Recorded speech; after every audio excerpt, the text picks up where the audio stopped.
ये बात आज से 2 साल पहले की है। लक्ष्मी और विजय अपने 3 बच्चों के साथ मुंबई में एक छोटे से घर में रहते थे।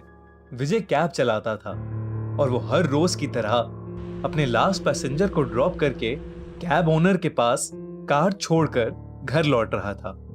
उसके घर जाने का एक शॉर्टकट रास्ता था जो रेल की पटरी से होकर जाता था। वो अक्सर यही रास्ता लेता था और पैदल पैदल घर पहुंच जाता था। उस दिन वापस जाते हुए उसका पैर पटरी के पास पड़े एक पत्थर पर पड़ा और वो नीचे गिर गया।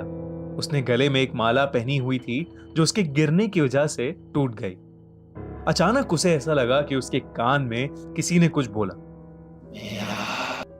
पर जब वो पीछे मुड़ा तब वहां कोई नहीं था। उसने ज्यादा ध्यान नहीं दिया और वो अपने घर की ओर चल दिया। चलते चलते उसे हल्की हल्की कमजोरी महसूस होने लगी। उसे बार बार ऐसा लग रहा था जैसे कोई उसका पीछा कर रहा है। वो घर पहुंचने ही वाला था कि उसे किसी के कदमों की आवाज आने लगी। वो सीधा चलता रहा और पीछे नहीं मुड़ा। उन कदमों की आवाज और तेज हो गई और उसे एक औरत की परछाई दिखाई दी जो उसके पास ही आती जा रही थी। उसने बहुत हिम्मत करके पीछे देखा तो एक बहुत बूढ़ी सी औरत लंगड़ाते हुए उसके करीब आ रही थी।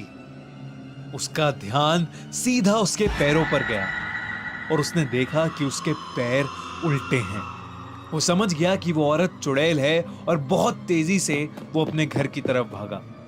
वो जैसे ही अपने घर की गली की तरफ मुड़ा तो वो औरत वहीं खड़ी थी। उस औरत को देखकर विजय का पूरा बदन कांप उठा। उस औरत ने विजय से पूछा, मेरा बेटा कहाँ है?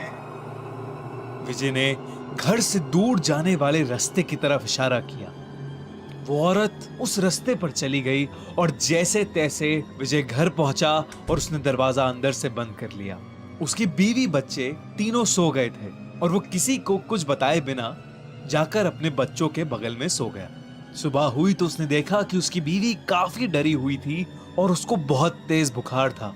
वो कुछ बड़बड़ाए जा रही थी। जब विजय ने ध्यान से सुना तो वो बोल रही थी, मेरा बेटा वहां नहीं है, मेरा बेटा वहां नहीं है मेरा बेटा वहां। सुन के विजय को समझ आ गया कि उसकी बीवी भी उस चुड़ैल के वश में है।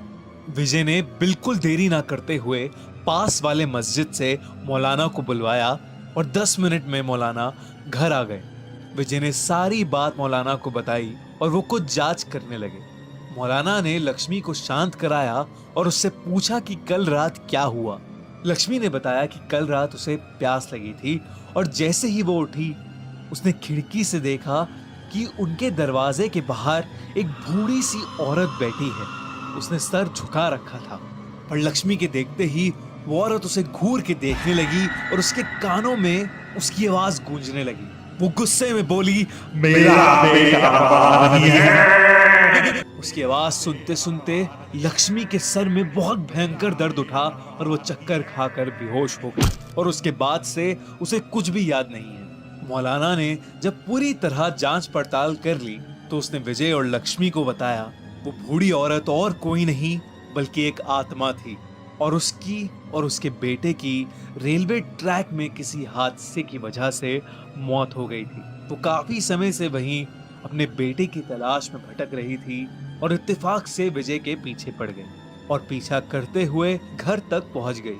पर वो उनके घर के अंदर कदम नहीं रख पाई क्योंकि घर के दरवाजे पर भगवान की तस्वीर थी। मौलाना ने विजय और उसके बीवी बच्चों को तावीज दी और उनके घर की शुद्धि करी। विजय और उसकी फैमिली भगवान का शुक्रगुजार मानते हैं कि वो सब आज ठीक है।